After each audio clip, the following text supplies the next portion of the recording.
rabbil alamin wassalatu wassalamu ala rasulillah la haula wala quwwata illa billah. Allahumma shalli ala Muhammad wa ala alihi wa ashabihi wa man tabi'ahum bi ihsanin ila yaumiddin. Amma ba'du. Qala Allah ta'ala fi kitabihil karim ba'da a'udzu billahi minasyaitonir rajim. Ya ayyuhalladzina amanu taqullaha haqqa tuqatih wa la tamutunna illa wa antum muslimun. Wa qala aidan ya ayyuhalladzina amanu taqullaha wa qulu qawlan sadida yuslih lakum a'malakum wa yaghfir lakum dzunubakum wa may yuti'illah wa rasulahu faqad faza fawzan 'azima. Fa inna asdaqal hadithi kitabullah wa khairul hadi Muhammadin sallallahu alaihi wasallam wa syarrul umuri muhdatsatuha wa kullu muhdatsatin fid dini bid'ah wa kullu bid'atin dhalalah wa kullu dhalalatin finnar. Alhamdulillah, jamaah salat maghrib rahimanillah wa iyyakum. Marilah kita senantiasa bersyukur kepada Allah Ta'ala atas segala nikmat yang telah Allah berikan kepada kita semua. Yang diantara cara kita bersyukur kepada Allah adalah dengan senantiasa memperbanyak ketaatan kepada Allah, melaksanakan perintah dan meninggalkan larangan. Dan insya Allah salah satu diantara wujud syukur kita atas nikmat kesehatan, nikmat waktu luang, dan juga nikmat Allah yang banyak adalah kita bisa berkumpul di masjid yang mulia ini insya Allah, tentunya dengan niat dari rumah, kita akan melaksanakan ibadah, yaitu melaksanakan sholat maghrib berjamaah dan dilanjutkan dengan bermajlis ilmu insya Allah, Karena dengan niat maka amal-amal itu akan bernilai, Dengan niat yang benar amal-amal itu akan bernilai, dan dengan niat yang keliru juga amal-amal sekalipun besar akan habaan mansuro, akan sebagaimana debu yang berterbangan, nggak ada bekasnya. Sholawat dan salam semoga tetap tercurahkan kepada uswah kita Rasulullah Muhammad sallallahu alaihi wasallam, kepada keluarganya, sahabat-sahabatnya, dan kepada semua pengikutnya yang tetap setia dan bersabar hingga akhir zaman. Alhamdulillah kita bisa lanjutkan kembali kajian kita, yang mana pada pekan kemarin kita sudah menyelesaikan yaitu di bab yang ke-138, yaitu yang oleh beliau Imam Bukhari diberi judul dengan berakhlak mulia apabila mendalami ilmu agama atau memiliki ilmu agama. Alhamdulillah, mudah-mudahan Allah Ta'ala senantiasa mengistiqomahkan kita untuk senantiasa menambah ilmu dan mengamalkan, karena diantara keutamaan mencari ilmu, bermajlis ilmu, itu Allah akan memudahkan langkah kita menuju surga, Sebagaimana perkataan Rasulullah, man salaka thoriqan yaltamisu fihi ilman sahalallahu lahu thoriqan ilal jannah. Barang siapa yang menempuh perjalanan dalam rangka mencari ilmu, maka Allah akan mudahkan langkahnya menuju ke surga. Ini. Kita sudah sampai di pasal yang berikutnya, yaitu pasal 139, yang oleh beliau Imam Bukhari diberi nama atau diberi judul dengan bab al-bukhlu, yaitu bab bakhil.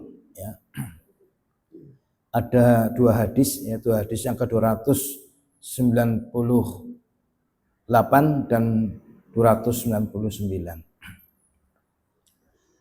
Saya bacakan hadis yang pertama, yaitu Imam Bukhari mengatakan hadatsana Abdullah ibni Abil Aswad, telah mengabarkan kepada kami Abdullah bin Abi Aswad berkata, hadatsana Hamid ibni Aswad, telah mengabarkan kepada kami Hamid bin Aswad anil Hajjaj as-Sawaf, dari Hajjaj as-Sawaf, qala berkata, hadatsani Abu Zubair, telah mengabarkan kepadaku Abu Zubair, qala berkata Abu Zubair, hadatsana Jabir, telah mengabarkan kepada kami Jabir, ya. Berarti keterangan dari Jabir. Berkata Jabir, qala Rasulullah sallallahu alaihi wasallam, telah berkata Rasulullah sallallahu alaihi wasallam, man sayyidukum ya Bani Salamah. Rasulullah bertanya, ya, kepada Bani Salamah, yaitu suku dari Bani Salamah. Man sayyidukum ya Bani Salamah, siapakah pemimpin kalian wahai Bani Salamah? Bani Salamah ini adalah salah satu suku yang ada di Madinah. Mereka itu keturunan dari Al-Qattan, berarti penduduk asli Madinah, ya, dari kaum Khazraj, ya. Jadi kaum yang ada di Madinah yang asli itu ada Aus dan Khazraj, ya. Aus dan Khazraj ini adalah dua suku yang selama kurang lebih 120 tahun mereka saling membunuh, saling bermusuhan selama 120 tahun saling membunuh, ya. Sehingga ketika Rasulullah diutus, ya, artinya Islam datang kepada mereka, mereka dipersaudarakan, ya. Dalam surat Ali Imran, ya, wa'tasimu bihablillahi jami'aw wa la tafarraqu wadhkuru ni'matallahi 'alaikum idz kuntum a'da'an fa'alafa baina qulubikum fa asbahtum bi nikmatihi ikhwana, ya. Dan berpegang teguhlah kalian dengan tali agama Allah dan janganlah bercerai-berai, ya. Ingatlah wadhkuru nikmatallahi 'alaikum, ya. Ingatlah terhadap nikmat yang aku berikan kepada kalian, kata Allah, ya. Ketika kalian itu saling bermusuhan, ya. Kemudian kami lembutkan hati kalian sehingga kalian menjadi orang-orang yang bersaudara, ya, ini dengan Islam, ya. Jadi mereka itu kaum Aus dan Khazraj itu disaudarakan oleh Islam, ya. Setelah mereka Islam, ya, mereka menjadi umat yang bersaudara, ya. Karena memang, ya, saudaranya orang Islam, ya, orang Islam. Innamal mu'minuna ikhwatun, hanya saja saudara orang yang beriman adalah orang beriman, ya, seperti itu. Nah, ini Bani Salamah termasuk dari keturunan kaum Khazraj, ya, ya. Berarti penduduk Madinah asli, ya. Nah, Rasulullah bertanya kepada mereka, salah satu dari mereka, ya, dengan pertanyaan, man sayyidukum ya Bani Salamah, siapakah pemimpin kalian wahai Bani Salamah, ya. Qulna, maka kami menjawab, ya, ya. Berarti mereka banyak, ya. Kami menjawab, Jaddu ibni Qais, ya, yaitu pemimpin kami adalah Jad bin Qais, ya. Jaddu bin Qais, ya. Ala ana nubalighuluhu, akan tapi, ya, Jad bin Qais ini adalah pemimpin kami yang sangat bakhil, ya, sangat bakhil, ya. Jadi ketika ditanya, ya, mereka, siapakah pemimpin kalian? Mereka menjawab Jaddu bin Qais.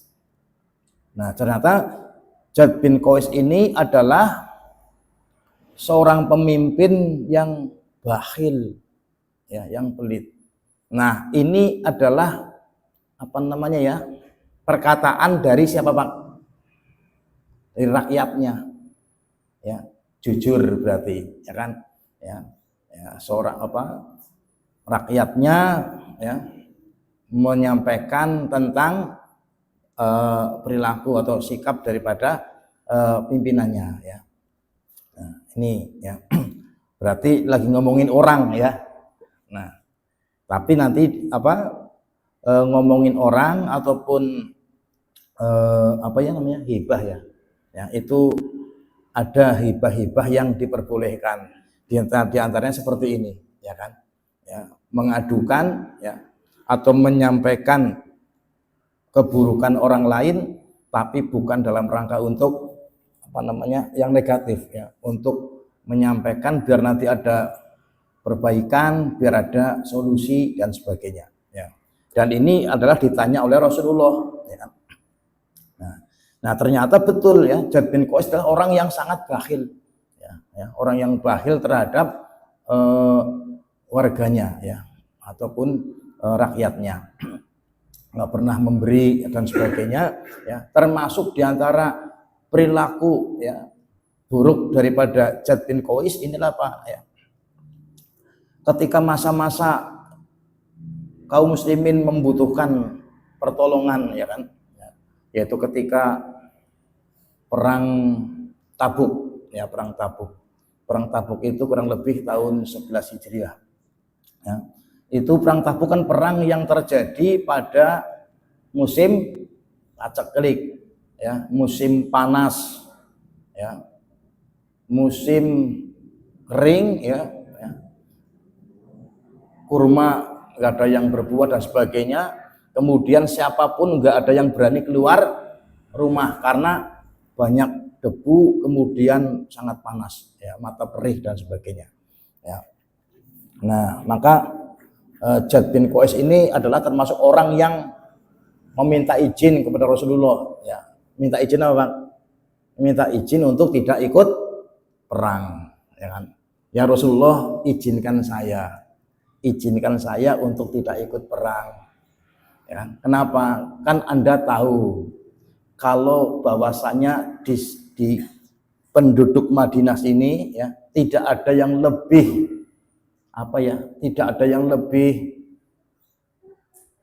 mudah tergoda oleh perempuan daripada saya. Ya, jadi Jad bin Qais itu beralasan bahwa dia itulah orang yang paling mudah tergoda lah, ya. Orang yang nggak tahan dengan perempuan, ya. Sementara perang Tabuk ini akan menghadapi orang-orang Romawi yang perempuan-perempuannya mungkin, ya, cantik-cantik mungkin, ya. Ini contohnya seperti itu, ya. Ya, alasan, ya. Maka dalam surat At-Taubah turun ayat, ya kan, ya, bahwasanya ada di antara manusia, ya, yang dia meminta izin untuk tidak berperang dengan alasan, ya, takut terhadap fitnah. Padahal dia telah jatuh kepada fitnah yang sangat besar, ya. Apa fitnahnya? Dia itu lebih mendahulukan dirinya sendiri, ya, lebih mencintai dirinya sendiri, ya, daripada Islam dan kaum muslimin, ya. Dia lebih mendahulukan dirinya daripada Rasulullah. Padahal di saat yang sama itu kaum muslimin atau berlomba-lomba untuk memberikan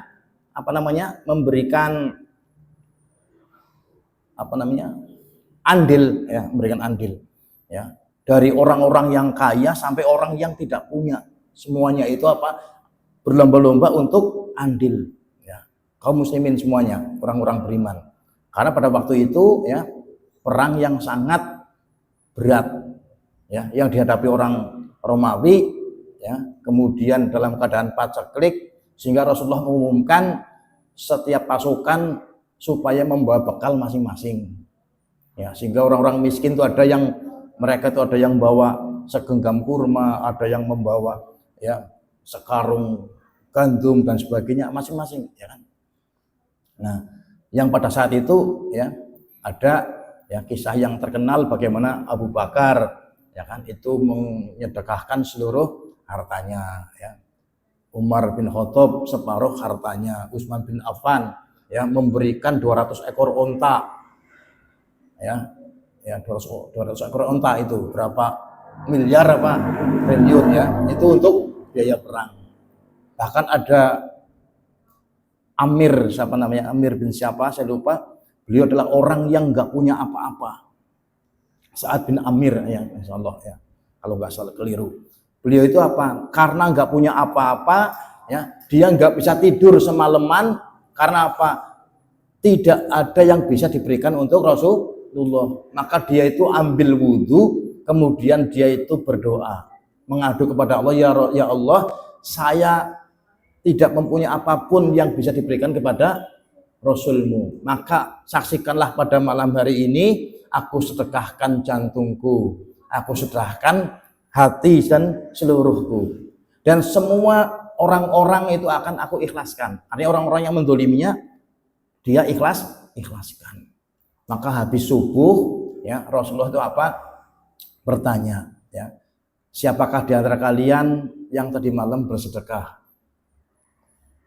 Enggak ada yang jawab. Abu Bakar enggak jawab, Umar bin Khattab mungkin jawab, enggak ada yang jawab. Ternyata Pak, beliau yang dipanggil oleh Rasulullah, bahwasanya sedekah beliau telah diterima oleh Allah. Ya, nah ini kisah perang Tabuk, di saat seluruh kaum muslimin berlomba-lomba untuk memberikan andil dalam perjuangan, tapi Jad bin Qais itu malah izin. Ya, alasannya ya, nyong nangkana mbok ora kuat menghadapi perempuan Romawi ya kan ini ya. Nah ini adalah diantara sifat daripada Jad bin Qais ya, dan ini menjadi pemimpin daripada Bani Salamah ya. Maka Rasulullah ya itu melanjutkan perkataannya,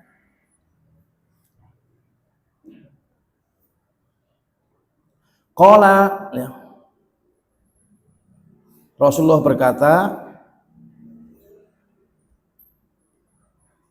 wa ayyuda'in adwa'a minal bukhli, adakah penyakit yang lebih berbahaya daripada bakhil ya.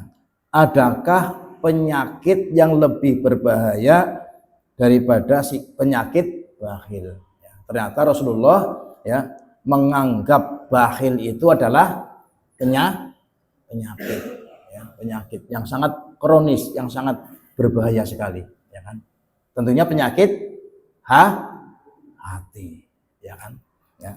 Banyak di antara manusia yang mereka itu akan menangis ketika mengalami kematian jasad ya, bapaknya meninggal, ibunya meninggal, terus anaknya meninggal, itu nangis ya kan, bahkan ada yang histeris sampai pingsan, banyak ya, padahal itu yang mati adalah jasadnya mati, tapi sangat sedikit sekali, bahkan bisa jadi nggak ada ya, jarang lah ya, orang yang ketika hatinya mati dia menangis ya, hatinya, padahal kematian hati itu lebih parah, lebih dahsyat ya akibatnya dibandingkan kematian fisik ya, jasad ini ya kan ya. Kalau jasad itu mati sudah ya kan ya, memang kembali kepada tanah itu kan, tapi kalau hati yang mati ya kan itu sangat berbahaya sekali ya. Dia tidak bisa menerima kebenaran ya, nggak bisa menerima nasihat ya kan, dan dia akan mengalami kebinasaan di akhirat ya. Nah ini ya, dan sebelum mati itu kan pasti ada sakit, dan penyakit hati itu diantaranya adalah bakhil ya kan ya. Dan tidak ada yang lebih berbahaya daripada penyakit bakhil, karena bakhil itu sudah akan mengeraskan hati ya, akan menyebabkan datangnya penyakit-penyakit yang lain ya kan, yang lain ya, yang lebih sangat berbahaya ya. Kemudian beliau Rasulullah juga mengatakan ya, melanjutkan perkataannya, sabdanya, Bal sayyidukum Amru bin Jamuh. Akan tetapi yang lebih layak menjadi pemimpin kalian itu adalah siapa? Ya, Amr bin Jamuh. Ini kata Rasulullah. Ya, tanya siapa pemimpin kalian? Mereka menjawab Jad bin Qais. Jad bin Qais itu pemimpin kami, tapi dia itu sangat bakhil. Dan Rasulullah tahu, kenal, paham siapa dia. Ya. Maka Rasulullah mengatakan, ya, sebenarnya yang lebih layak menjadi pemimpin kalian itu adalah siapa? Amr bin Jamuh. Amr bin Jamuh. Ya. Nah, ini berarti seorang pemimpin itu mestinya yang dipilih adalah orang yang baik, ya, orang yang baik akhlaknya, orang yang sehat rohaninya, ya kan, ya, jasmani dan rohaninya, ya. Ya, sebagaimana siapa? Amr bin Jamuh. Ya. Kenapa Rasulullah itu menyarankan atau menganggap bahwa yang lebih layak menjadi pemimpin itu adalah Amr bin Jamuh, ya kan? Ya. Karena apa? Wa kana Amru ala asnamihim fi jahiliyah. Ya. Karena Amr bin Jamuh itu adalah orang yang sangat keras, ya, terhadap asnam. Asnam apa Pak? Asnam, berhala. Orang yang sangat keras sekali terhadap berhala-berhala jahiliyah.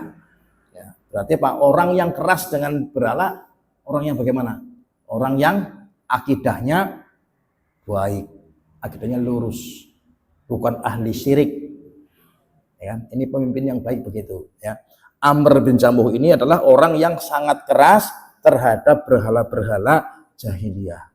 Walaupun, ya, ketika belum masuk Islam, ya, Amr bin Jamuh itu adalah orang yang juga sangat keras, sangat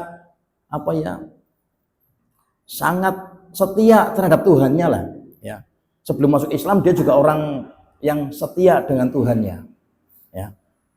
Amr bin Jamuh ini dia tuh punya Tuhan yang dia bikin dari kayu, ya kan, kayu dibikin, ya, dikasih nama siapa Pak? Manat. Ya, kan berhalanya orang jahiliyah kan ada Hubal, Manat, Lata, Uzza dan sebagainya. Nah, si ini Amr bin Jamuh ini punya Tuhan yang namanya Lata, Manat. Ya, Manat. Dia bikin dari kayu. Dia setiap hari, ya, memuja, ya, berdoa dan sebagainya. Orang yang taat kepada Tuhan, ya kan? Ya. Maka ketika anaknya Mu'ad bin Amr itu lebih dahulu masuk Islam, ya kan, masuk Islam lebih dulu, ya, maka anaknya ini apa? Kan otomatis memusuhi, nggak suka, ya kan, walaupun ayahnya kalau dia kafir musuh, ya, tapi adapun walaupun musuh tetap tidak boleh berbuat zalim, kecuali kalau mereka memang memberikan madorot, ya. Ya, memusuhi dia, memusuhi kekafirannya. Apa? Mu'ad itu apa? Ya kan? Mencuri Tuhan, ya. Tuhannya ayahnya dicuri. Ya. Ya. Dibuang ke tempat sampah. Ya, dibuang tempat sampah. Ya, dicari-cari sama ayahnya, sama Amr itu, ya kan? Dicari-cari ketemu. Ya, diambil lagi, ya. Didusi, ya, dibersihkan, dikasih wewangian, kemudian diletakkan di tempat yang semula yang lebih layak, ya, kemudian diberikan sesaji dan sebagainya, ya. Nah, suatu ketika lagi dicuri lagi, bahkan ini lebih dahsyat, ya kan, karena ketika sudah beberapa kali, ya, berhalanya itu, Tuhannya itu hilang, dia itu sudah dibersihkan, kemudian dikasih wangian, depannya dikasih pedang, ya, di depan Tuhannya itu diberi pedang. Apa harapannya? Biar nanti, ya, kalau ada orang yang berbuat, ya, sesuatu kepada memberikan madarat kepada Tuhannya, dia akan membela diri, dikasih pedang tujuannya. Ternyata malam harinya hilang lagi, bahkan lebih sadis, ya kan, dibuang tempat sampah, ya, dan diikat dengan bangkai anjing, gandeng karena bangkai anjing, ya, itu kan, dibuang, ketemu, ya kan, padahal sudah diberi pedang nangarpe, ya kan. Maka sejak itu dia ngomong apa, ya, kalau kamu saja tidak bisa, ya, membela diri ketika ada orang yang membahayakan kamu, bagaimana kamu itu akan membela atau menolong orang lain, ya. Maka dia itu sudah muncul keimanan dan dia masuk Islam. Itu contoh, ya kan. Dia orang yang taat ibadah, baik ketika jahiliyah, ya, terlebih ketika masuk Islam, ya. Karena Amr bin Jamuh ini adalah orang yang merasa ketinggalan daripada teman-temannya, ya kan, merasa tertinggal karena yang lain sudah pada masuk Islam, saya malah belum, bahkan anaknya sendiri malah lebih dulu, ya kan. Ini ciri orang yang baik ini, ya kan, ya. Orang yang baik itu bukan orang yang nggak punya dosa, tapi ketika dia berdosa dia bertobat, ya, bertobat dan berusaha untuk lebih baik, ya, seperti itu orang yang baik, ya, karena orang yang nggak punya dosa nggak ada, ya. Nah, ketika Amr bin Jamuh itu sudah masuk Islam, ya kan, sama semangat sekali di dalam membela Robnya, membela Tuhannya, ya kan. Ketika perang pertama perang Badar, ya kan, 1000 kafir Quraisy, ya, melawan 314 atau 13 kaum muslimin, ya kan, perang. Amr bin Jamuh adalah orang yang pincang, ya, kakinya pincang, ya. Dia izin tapi bukan izin nggak kayak Jad bin Qais, dia izin untuk tidak ikut, ya. Ini si Amr bin Jamuh, ya, ini apa? Dia izin tapi untuk ikut, karena tentara kan kudune kan normal, ya kan. Sementara dia itu orang yang pincang, ya izin, ya Rasulullah, saya izinkan saya ikut berperang, ya kan, walaupun pincang, ya kan. Karena apa? Beliau itu merasa tertinggal dari kaum muslimin yang lain, kepingin melakukan sesuatu yang lebih supaya bisa ngejar yang lain, ingin mengamalkan amal-amal yang utama, ya. Tapi sama Rasulullah tidak diizinkan, ya, karena apa? Nggak mendukung, fisiknya nggak mendukung, ya kan, nanti malah merepotkan yang lainnya, tidak diizinkan. Nah, tapi pada kesempatan yang berikutnya, ya, pada perang Uhud, ya, perang Uhud, ya. Nah, dia ikut izin untuk ikut perang dan dia ikut, diizinkan, dan dia syahid, ya, syahid di situ, ya, syahid pada perang Uhud, ya kan.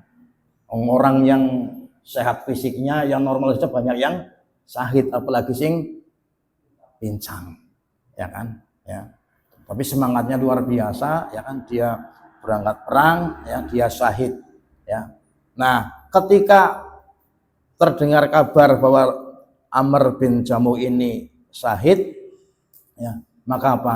Rasulullah itu mengatakan, ya, sungguh aku melihat, ya, kaki, ya, Amr bin Jamuh telah berjalan di surga, ya. Amr bin Jamuh telah berjalan di surga, sehingga apa? Kaum muslimin yang lain pada iri, ya. Nah, ini iri yang dibolehkan, ya. Iri itu juga penyakit hati, iri dengki itu penyakit hati, ya. Iri itu penyakit hati. Tapi ada iri yang diperbolehkan. Iri itu hanya boleh pada 2 hal, ya. Pertama, iri ketika ada orang yang diberi ilmu kemudian dia itu mengamalkan ilmunya. Ya. Ada orang kok pinter, subhanallah, hafal Al-Quran, ya, hafal hadis, bacanya bagus, orangnya solih, kita iri, itu boleh. Ya, maksudnya kita kepingin seperti dia, ya, yang pertama. Kemudian iri kepada orang yang Allah beri harta, ya kan? Kemudian dia habiskan atau dia belanjakan harta itu di jalan Allah, kita iri. Masya Allah ya, si fulan sudah kaya, ya kan, ganteng, ya kan, macam-macam lah ya, sifat kemuliaan di dunia itu dia punya, ya, tapi masya Allah ya kan sangat dermawan, ya, dan sebagainya. Maka apa, kita iri, ya. Nah, iri yang dibolehkan hanya dua, itu tok. Kalau iri sama yang lain nggak boleh. Anak batirnya tuku motor, orang perlu iri, ya kan. Anak wong bisa gawe apa misalkan, ya, rumah yang apa, nggak perlu iri. Karena apa? Itu sudah jatahnya masing-masing, ya kan. Tapi kalau ada orang berbuat baik kok kita enggak, kita iri, ya. Sama dengan beliau, ya, Amr bin Jamuh dikatakan Rasulullah bahwa dia telah berjalan di surga, ya, iri sahabat yang lain, ya kan. Nah, ini, ya, ini adalah sikap apa namanya, karakter daripada Amr bin Jamuh, ya. Dan ini adalah yang kata Rasulullah, orang yang layak menjadi pemimpin mereka itu ini, ya, bukan Jad bin Qais yang orangnya pelit, bahil, ya, bahkan, ya, menyimpan karakter watak kemunafikan, ya kan. Tapi Amr bin Jamuh orangnya apa, ya, orangnya itu, ya, taat ibadah, ya, dan dermawan, ya, di sini, ya kan, ya. Yaitu apa, karena ala asnamihim fi jahiliyah, yaitu apa, Amr bin Jamuh inilah Pak, orang yang sangat keras terhadap berhala-berhala jahiliyah. Wa kana yulimu ani Rasulillahi sallallahu alaihi wasallam idza tazawwaja.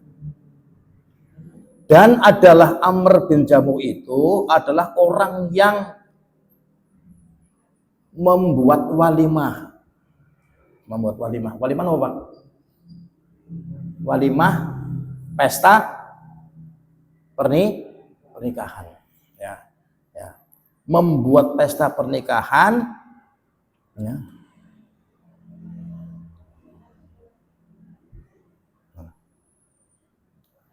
Dari Rasulullah SAW idza tazawwaja, ya, ketika dia menikah, ya, Rasulullah menikah dan lain sebagainya, ya, itu apa, dia membuat walimah, ya, ya. Walimah itu adalah sunnah yang ditekankan. Walimah itu kalau jenengan mantu menikahkan orang wajib, ya, harus walimah, walaupun hanya dengan seekor kambing, harus, karena itu adalah sebagai bentuk apa namanya, pengumuman penting, ya, mengumpulkan orang, ya, bahwasanya anak kita sudah menikah, itu penting, ya kan, penting, ya. Maka harus, walaupun hanya dengan seekor kambing atau mungkin hanya dengan seekor ayam lah kalau zaman sekarang mungkin, ya kan, seperti itu, ya. Tetap tanggane, ya, kanan kiri depan belakang minimal diundang suruh makan, ya, karena saking nggak adanya minimal itu informasi bahwa anak kita sudah menikah, ya, itu. Nah, berarti apa? Amr bin Jamuh ini adalah orang yang suka membuat walimah. Berarti apa, Pak? Dermawan, ya kan? Dermawan. Ana wong arep nikah, ya, apa sudah waktunya nikah tapi nggak punya kemampuan, ya, sementara kita punya kelebihan harta, ya kan. Itu amal soleh itu luar biasa. Makanya apa? itu kalau di Saudi itu ada program menikahkan, kan ada namanya santunan nikah 100 pasang, ya santunan 100 pasang pengantin misalkan, ya satu pasangnya 10 juta. Ya, saya sudah pernah mendampingi 3 orang, ya 3 orang, ya pasangan pengantin, ya kan, ya satu orang 10 juta, ya kan, ya, itu dari Saudi, ya. Itu termasuk hal yang ini. Jadi jangan cuma itu ya, sunat massal, nikah massal itu kalau kita mampu, ya adakan, ya atau minimal bukan masalah ada teman kita, anak ikhwan kita yang sudah saatnya menikah tapi nggak punya kemampuan dan sebagainya, ya kan, kalau dibiarkan nanti malah menimbulkan madorot, apalagi wis pada saling seneng, ya misalkan itu kalau kita ini, ya kan, mungkin belikan maharnya atau mungkin ibaratnya mengadakan walimahannya, ya kan, itu termasuk akhlak yang baik, ya kedermawanan, dan itu dicontohkan atau disunahkan oleh Islam, ya seperti itu, ya. Dan itu hari ini pun juga sangat banyak sekali, ya, ada sunat massal, ada nikah massal dan sebagainya, ya. Ya. Ini adalah hadis yang pertama, yaitu yang menceritakan tentang 2 sosok, ya, seorang pemimpin. Yang pertama adalah seorang pemimpin yang buruk, ya kan, karena mempunyai sikap yang kurang baik, yaitu bakhil, ya. Kemudian hendaknya diganti dengan seorang pemimpin yang lebih baik, yaitu orang yang dermawan dan akidahnya itu baik, ya kan. Jadi standar baiknya seorang itu apa? Agamanya, tauhidnya, ya kan. Ya. Dia orang yang sangat tegas terhadap berhala, ya kan. Jangan sampai kita milih pemimpin malah tesih main klinik, ya, asih cokal mengdukun, ya, bahkan lagi proses proses pilihannya, ya kan, ya, karena merasa saingannya banyak, dia malah, ya, menang, ya men mengko mata orang-orang yang nyoblos itu, ya, angka loro ndrani angka siji, ya, itu datang ke paranormal, datang ke dukun dan sebagainya, ya kan. Ya. Ini kan praktek-praktek yang umum sekarang banyak, ya kan. Nah itu berarti kan apa? Mereka orang yang tidak berakidah yang lurus, ya, justru mereka malah orang-orang yang, ya, ahli syirik, ya kan. Ini kalau bisa jangan, ya kan, pilih.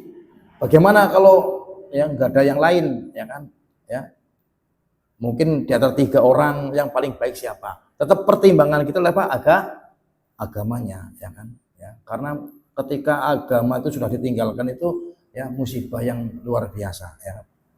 Ya, ini.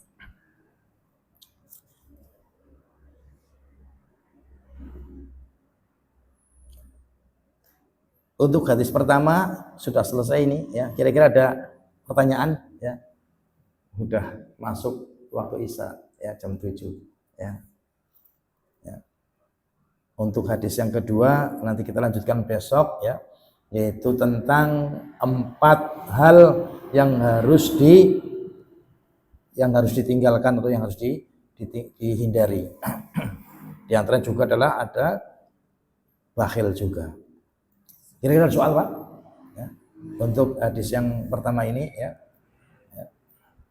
tentang bahaya bakhil, kemudian juga adanya pelajaran dibolehkan membicarakan atau menyampaikan keburukan orang lain, ya, ketika itu dalam tujuan maslahat, ya, misalkan di depan hakim, ya, di depan orang yang kita akan meminta pendapat atau solusinya dan sebagainya, ya, itu adalah diperbolehkan dan termasuk, ya, ciri ya atau sifat pemimpin yang baik bagaimana ya, itu adalah orang yang baik agamanya dan dermawan, akhlaknya baik.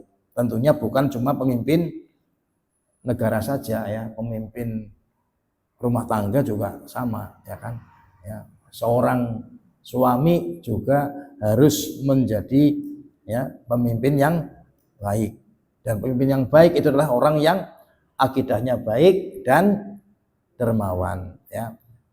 Anak juga kurang seneng ya kalau duwe ramah sing pelit ya.